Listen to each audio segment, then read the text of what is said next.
What's up, everyone? Welcome back to Vlog O'Clock. So I have a quick update video for you today because it's been kind of a crazy day. So yesterday when we were driving the car, Rachel's Chevy Cruze started acting kind of strange. Like it just felt like it didn't have any power. So I was thinking like while I was driving that it was feeling like it just wasn't like getting any boost power from the turbo, which was what it felt like it was doing. But then when I started kind of reading what other people were saying, their car problem was when it had a similar issue. They were thinking that it was the throttle body, and it wasn't throwing up any check engine lights. And normally, if it was turbo related, they were saying that there'd be like a check engine light or something like that. And so I was like, okay, well maybe it's this other thing then that doesn't necessarily always throw up a check engine light.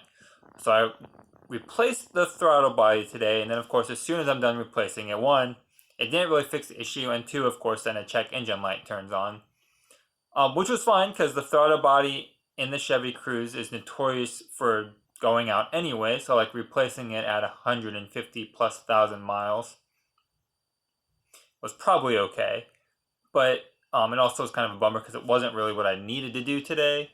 But anyways, so then had to re-troubleshoot the whole thing. I went and got the codes read, and it sounds like it's something related to the turbo, which isn't surprising since that was my initial thought, that it was the turbo that's the problem. So now we're just kind of trying to work out the whole car thing, and then after doing that all day, we went and got dinner, and so yeah, it's just been a pretty crazy day of just trying to figure out our life. It's not like bad, like it's really like nothing bad happened, and like the car is gonna be fine. We can fix it, and like it's not like gonna even be that big of an inconvenience when it's all said and done.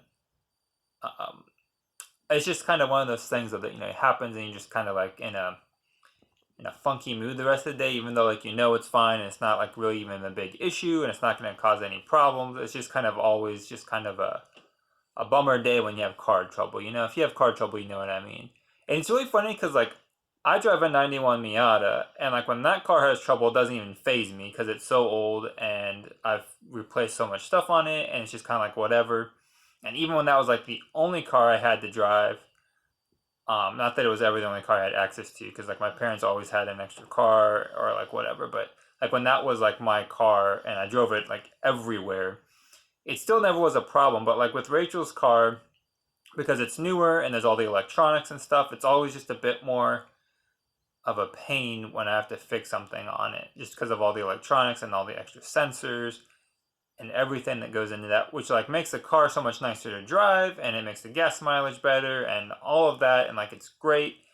And like I like the balance that we have of one car is like super old and has like nothing, and then the car that like we take on road trips and stuff is nice because it has all the extra stuff. Um, but as part of the extra stuff, like you run into things like this, and although turbo's going bad is a turbo's problem. Like any car with a turbo, old or new, is gonna have that problem with the turbo. Her car's odd though because it doesn't have like a turbo boost gauge, so like I never know how much pressure is actually in the system. Whereas like if there had been, I could have seen that there was a leak or it wasn't getting any boost or anything. I would have been able to diagnose that before the error code popped up. But anyways, that's just a strange thing that they did because like they don't, I don't know. Anyways, so it's just been like a kind of one of those days. So yeah. But anyways, I hope that you guys had a great weekend because we actually had a really nice weekend, all things considered. It was really a good time. We went to the Bon Jovi concert, which was kind of a letdown, but we'll talk about that later with Rachel, and we can kind of just talk about the whole concert experience for the drive-in concert. But I just want to give you guys this quick update because what I planned for the video today obviously didn't happen because I was working on car stuff most of the day. And so yeah. So thanks for watching. If you guys have anything that interesting that you did this weekend you'd like to share, go ahead and leave it down in the comments and we'll check that out. And then be sure to subscribe, hit the thumbs up, hit the bell notification, and we'll see you guys later. Peace.